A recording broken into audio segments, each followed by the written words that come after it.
Pwede makiram susi sir.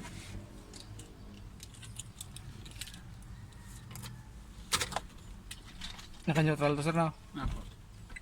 Sinuggest niya nga rin po na hanap kami ng pwede mag-repair. Yan mga sir, Toyota Innova na blackout issue mga sir, tapos yung timing belt nagbi-blink. Yan, naka-on na yan mga sir pero wala. Pati udo wala. Anda rin mga sir pero wala, hindi talaga gumana yung panel gauge. Blackout siya. Blinking yung timing belt. Pinatignan na rin nila to ni ma'am sa iba pero hindi daw kayang gawin. Suggest na lang nila na maghanap ng ibang gagawa. Sana ito mga sir para maayos na. Sir.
Yung mga sir, okay na yung yung panel gauge ng Toyota Innova. Blackout issue tapos blinking yung T-belt. Ngayon wala na, hindi na nagbi-blink. Tapos okay na rin yung mga gauge niya. Bali pinalitan ko na rin mga sir ng ng ilaw kasi malabo na rin. May pundi na rin kasi dito banda sa RPM. Pinalitan ko na lahat kasi yung dito papundi na rin. Pinalitan ko na lahat. Maliwanag na.